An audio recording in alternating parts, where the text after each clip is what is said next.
বুঝলি সুজন, আমার মতো এমন শ্বশুরবাড়ি পাওয়া ভাগ্যের ব্যাপার। হ্যাঁ, সবার ভাগ্যে এমন ভালো শ্বশুরবাড়ি জোটে না রে।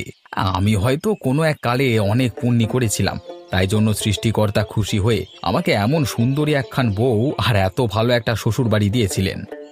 হ্যাঁ রে বন্ধু, তুই কথাটা মন্দ বলিসনি। গ্রামের সবাই তোর শ্বশুরবাড়ি নিয়ে অনেক হিংসে করে রে, সেটা তো আমি নিজেই সাক্ষী। আচ্ছা দোস্ত, এত ভালো শ্বশুরবাড়ি তুই জুটিয়েছিস কিভাবে রে? সে অনেক কথা। হ্যাঁ, জুটিয়েছি অনেক কষ্ট করে, অনেক সাধনা করে। ওই যে বলে না, ভালো কিছু পেতে গেলে অনেক সাধনা করতে হয়। সেটাই তো বলছি, হে, কি এমন করেছিস? সেই তন্ত্রমন্ত্রটা একটু বল না। আরে আমরাও না হয় একটু চেষ্টা করে দেখি। সে না হয় আরেকদিন বলবো। এখন চল, দুপুর গড়িয়ে এলো, আমার অনেক ক্ষুধা পেয়ে গেছে।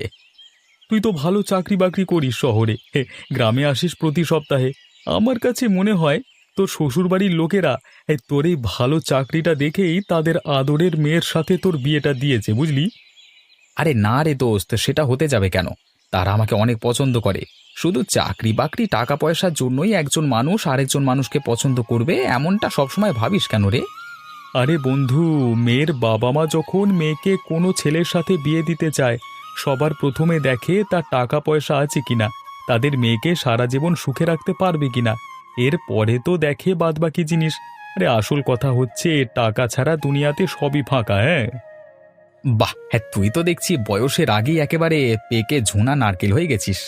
এত বেশি বুঝিস কেন রে? হ্যাঁ, এত বেশি বোঝা ছেলে, এত পাকা ছেলে আজকালকার যুগের মেয়েরা তো দূরের কথা, মেয়েদের বাবা মারাও পছন্দ করে না। পাকামো একদম করবি না, দেখবি আমার মতো ভালো বউ পেয়ে গেছিস।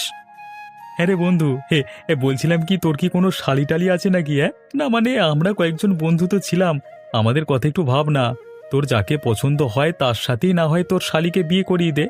তোর শ্বশুর এত বড়লোক একজন মানুষ, নিশ্চয়ই অনেক জায়গা সম্পত্তি আছে। আমাদের মধ্যে কেউ না হয় একটু ভাগ পেলাম মানে। এখন আমি বাড়ি যাই। সপ্তাহে একদিনই তো আসি শহর থেকে, তাই না? আমার তো উচিত এই একদিন সারাদিন ঘরে বসে থাকা, বউকে সময় দেওয়া, তাই না? হ্যাঁ, একদম ঠিক বলেছিস। সেটা না করে তুই এখানে চলে এসেছিস তোর বন্ধুর সাথে কথা বলতে। যা যা, তোকে এখন আটকাবো না। অনেক গল্প করেছিস। আবার তোর সাথে দেখা হবে পরের সপ্তাহে। ভালো থাকিস দোস্ত। হ্যাঁ বন্ধু, তুইও ভালো থাকিস।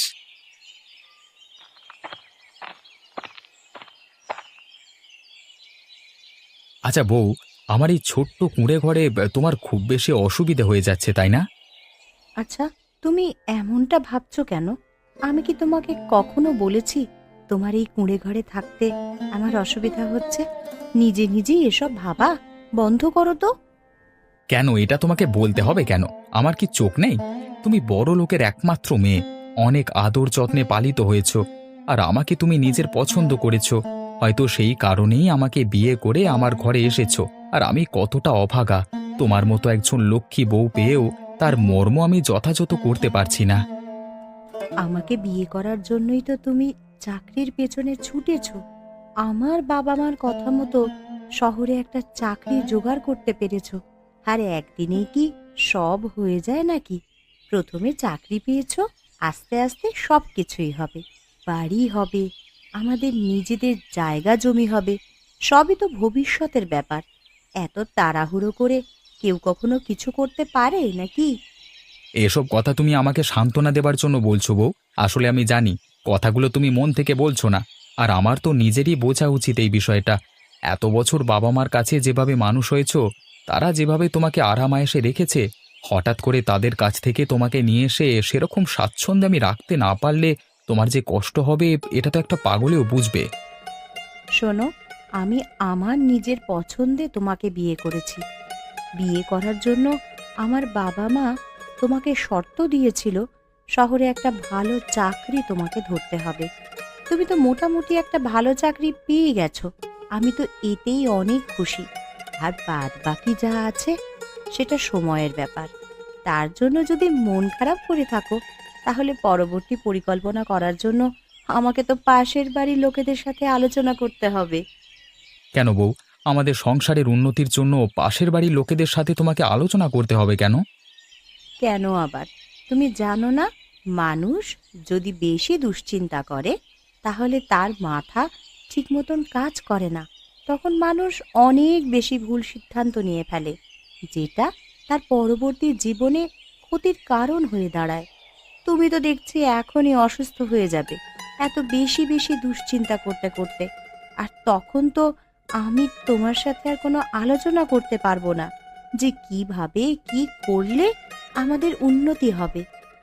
ও, আর তখন তুমি পাশের বাড়ির লোকেদের কাছে যাবে তাই না?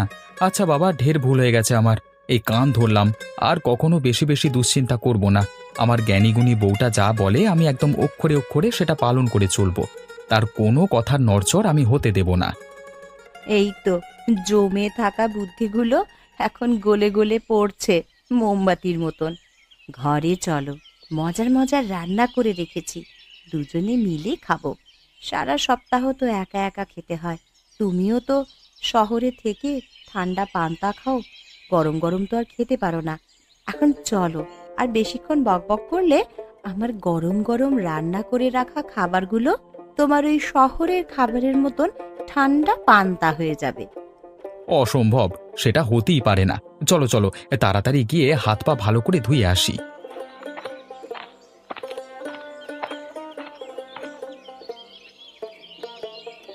আমরা তো অনেক দিন হলো তোমার বাপের বাড়িতে যাই না। আমি ভাবছি এবার তোমার বাবা মার বাড়িতে গিয়ে অনেক দিন থেকে আসবো। তা কি করে থাকবে শুনি? তোমার তো অফিস আছে, সেখানে তো আর হুটহাট করে কারণে অকারণে ছুটি দেয় না, তাই না? হ্যাঁ, সেটা অবশ্য তুমি ভুল বলনি। তবে ছুটি না দিলেও কোনো সমস্যা নেই। কি বললে? ছুটি না দিলেও তোমার কোনো সমস্যা নেই? আরে বাবা, ছুটি না দিলে যাবে কিভাবে শুনি? যদি প্রয়োজন হয় তাহলে আমি চাকরি ছেড়ে দিয়ে যাব। তারপর সারা জীবন দুজনে তোমার বাবা মার কাছে থেকে যাব, আর আরাম আয়েশ করে পায়ের উপর পা তুলে খাবো। কি যে বাজে কথা বলো না তুমি, ভেবেই পাই না বাবা। আরে এত ভাবাভাবির কি আছে? তাছাড়া তোমার তো কোনো ভাই বোন নেই, তুমি তো একাই তাই না? আর তুমি যদি সারা জীবন তোমার বাবা মার কাছে থেকে যাও তাহলে তো তোমার বাবা মা অনেক খুশি হবে, বেজার তো আর হবে না। আমার বাবা মার আমি ছাড়া আর কোনো সন্তান নেই বলে তারা তোমাকে ঘর জামাই করে রাখবে, এমন কথা তারা তো তোমাকে কখনো বলেনি। তাছাড়া এটা তো আমাদের দুজনের আত্মসম্মানেরও একটা ব্যাপার। তুমি কেন শুধু শুধু ঘর জামাই থাকতে যাবে? আরে বউ, ঘর জামাই থাকবার মধ্যে একটা আলাদা মজা আছে, একটা রাজকীয় ব্যাপার আছে। সবাই দেখবে আমার শ্বশুর বাড়ি কত বড় লোক, আমি কত বড় লোকের মেয়েকে বিয়ে করে নিয়ে এসেছি, আর সারা জীবন সুখে শান্তিতে শ্বশুরের বাড়িতে থাকছি। থাক, হয়েছে, আর বাজে বকতে হবে না। নাও, এখন খেয়ে নাও, বিকেলে আবার বাজারে যেতে হবে। বাজারে যেতে হবে? এটা আবার কি বললে তুমি? সকালেই তো এক সপ্তাহের বাজার করে নিয়ে এসে তোমাকে দিলাম, যা যা বলেছো সবই তো এনেছি। আবার বাজারে যেতে হবে মানে? আরে, ঘরের আরো কিছু কেনাকাটা করতে হবে, আমাদের আর কিছু হাঁড়ি পাতিল কিনতে হবে। তাছাড়া আমার কিছু কাপড় চোপড়ও লাগবে। বিয়ের পর তো তেমন করে আর কাপড় চোপড় কেনা হয়নি, সবই তো বাপের বাড়ি থেকেই নিয়ে এসেছিলাম। হ্যাঁ, সেটা অবশ্য ঠিকই বলেছো তুমি। বরং 5টার দিকে তৈরি হয়ে থেকো, আমি ভাত খাওয়ার পরে একটা কাজে যাব, এসে তোমাকে সাথে করে নিয়ে বাজারে যাব। তোমার যা যা লাগবে নিজে বুঝে দেখে শুনে কিনবে, কেমন? আচ্ছা, ঠিক আছে।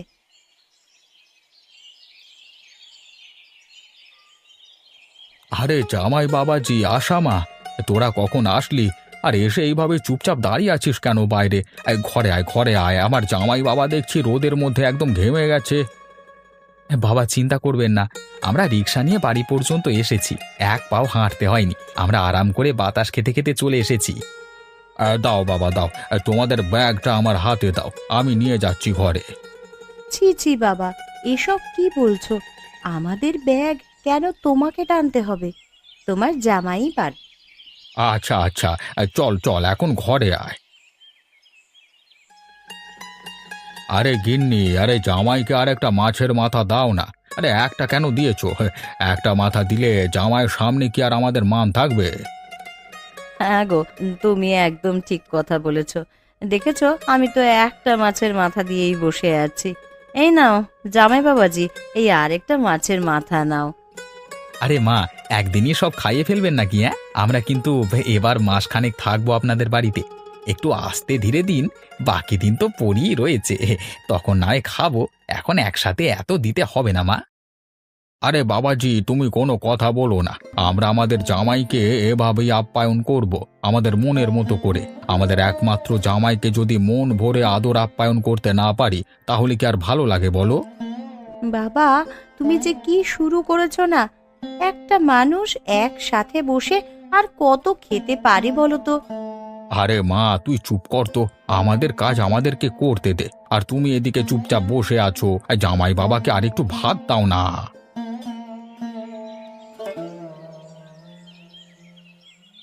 কি রে মা, কিছু বলবি? হ্যাঁ মা, আমিও তো বুঝতে পারছি না। আজ এতটা দিন হয়ে গেল তোর জামাই আমাদের কাছে আছে। ব্যাপারটা দেখে তো ভালো লাগছে না। আর তার তো চাকরি বাকরি আছে। এভাবে তো এখানে বসে থাকলে তো আর চাকরি বাকরি থাকবে না, তখন কি হবে? আসলে বাবা, তোমাদের বাড়িতে আসার আগে তোমাদের জামাইয়ের সাথে আমার যখন কথা হয়েছিল, তখন সে বলেছিল দরকার হলে চাকরি ছেড়ে দেবে, কিন্তু তারপরেও সে তোমাদের বাড়িতে আসবে আর অনেক দিন থাকবে। এটা আবার কোন ধরনের কথা? চাকরি ছেড়ে দিয়ে আমাদের এখানে থাকবে মানে? বাবা, আমাদের বাড়িতে তো কোনো কিছুর অভাব নেই, সব কিছুই আছে। ও আমাকে বলেছিল আমাদের বাড়িতে এসে নাকি শুধু খাবে আর ঘুমাবে, আর যদি পারে এইভাবেই নাকি সারা জীবন কাটিয়ে দেবে। তখন তো ভেবেছিলাম নিছক মজা করছে, কিন্তু এখন তো দেখছি সে সেটাই করছে।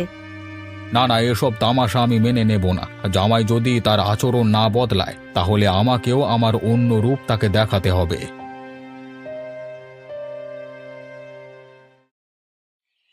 হ্যাঁ বন্ধু, বল। আরে বন্ধু, শ্বশুর বাড়ি গিয়ে একদম লাপাতা হয়ে গেছিস দেখছি। হ্যাঁ, আমাদের কথা কি ভুলে গেছিস নাকি? আরে শ্বশুর বাড়ি থেকে ফিরবি কবে? আরে দোস্ত, এত আরামায়েশে থাকলে কি আর নিজের বাড়িতে ফিরতে ইচ্ছে করে? তোরাই বল। আমরা তো সবাই তোর জন্য অপেক্ষা করছি। প্রতি সপ্তাহে তোর জন্য অপেক্ষা করে থাকি, আর তুই কিনা তোর শ্বশুর বাড়ি গিয়ে বসে আছিস। হ্যাঁ, কাজটা একদম ঠিক করছিস না। এই যত দ্রুত পারিস চলে আয় রে। তোর সাথে গল্প করতে না পারলে আমাদের একদম ভালো লাগে না। বন্ধু দেখি রে, আর কিছুদিন থাকতে পারি নাকি দেখি। আমরা ইচ্ছে মতো ঘুরে ফিরে খেয়ে দে তারপরে আসবো, তুই ভাবিস না। আচ্ছা ঠিক আছে, এখন রাখছি। পরে আবার সুযোগ হলে তোকে ফোন করব। ভালো থাকিস ভাই।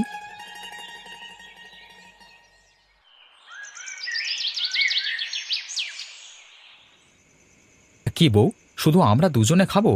বাবা মা কোথায়? ওনাদেরকেও ডাকো। বাবা মা, কোথায় আপনারা? আমি তো আপনাদেরকে ছাড়া কখনোই খাই না। আপনারা না আসলে কি খাওয়া যায়? কি ব্যাপার, কি হয়েছে? এভাবে ষাঁড়ের মতো চিৎকার করবার কি আছে? আমার বাড়ি তো ভদ্রলোকের বাড়ি, তাই না? এখানে এত চিৎকার করে কেউ কখনো কথা বলে না। আর আমার বাড়িতে একমাত্র চিৎকার করবার অধিকার আমারই আছে, অন্য কারো নেই। বাবা, আপনি খুব রসিক মানুষ বটে। খুব সুন্দর করে দুজনে বসে পড়ুন তো। আপনাদের ছাড়া আমি খাবো না কিন্তু। আচ্ছা মা, শুধু ভর্তা আর ডাল কেন করেছেন? মাছ মাংসের কোনো পদ করেননি আজ? প্রতিদিন এই রাবণের গোষ্ঠীর জন্য রান্না করতে করতে আমার হাতে তো বাপু কড়া পড়ে গেল। আর কত করব বলো? যা পেরেছি তাই করেছি। চুপ করে খেলে খাও, না হলে রেখে দাও। আমরা দুজন যাচ্ছি, অনেক রাত হয়েছে, আমাদের ঘুম পেয়েছে। তোমার সাথে বসে ওই খেজুরে আলাপ করবার মতন যথেষ্ট সময় আমাদের হাতে নেই।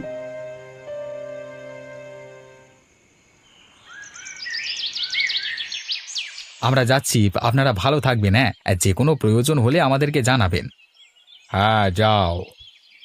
বাবা, যাবার আগে একটা কথা বলতে চাই, যদি অনুমতি দেন। বলো। আপনারা তো জানেন আমার বাবা মা কেউ নেই। তারা অনেক আগেই গত হয়েছেন। জীবনের বেশিরভাগ সময়টা একা কাটিয়েছি। আমি জানি একাকিত্বের কি কষ্ট। বিয়ের পর আপনাদেরকে পেয়ে অনেক খুশি হয়েছিলাম। ভেবেছিলাম সৃষ্টিকর্তা আমার বাবা মাকে কেড়ে নিয়েছিলেন। আমার শ্বশুর শাশুড়ি রূপে আমার বাবা মাকেই আবার তিনি আমার কাছে পাঠিয়ে দিয়েছেন। আসলে বাবা, না মা, আমাকে আজ আর কিছু বলবেন না। আর বললেও আমি থাকতে পারবো না, কারণ আমার ছুটি শেষ। ভেবেছিলাম আমার বাবা মার সাথে অনেকটা সময় কাটিয়ে যাব, তাই অনেক দিনের জন্য ছুটি নিয়েছিলাম। যদিও এতদিনের ছুটি নিতে আমাকে বেশ বেগ পোহাতে হয়েছে, তবে সেটা কোনো ব্যাপার না। শেষমেশ সে ছুটি তো পেয়েছিলাম। বাবা, আমরা তোমাকে চিনতে অনেক বড় ভুল করেছি। তুমি আমাদেরকে ক্ষমা করে দাও। ছি ছি বাবা, এই ধরনের কথা আর কোনোদিন আমাকে বলবেন না আপনারা।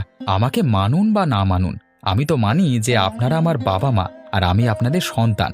আপনারা যা করেছেন সেটা পুরোপুরি আমার ভালোর জন্যই করেছেন। বাবা মার দায়িত্ব পালন করেছেন।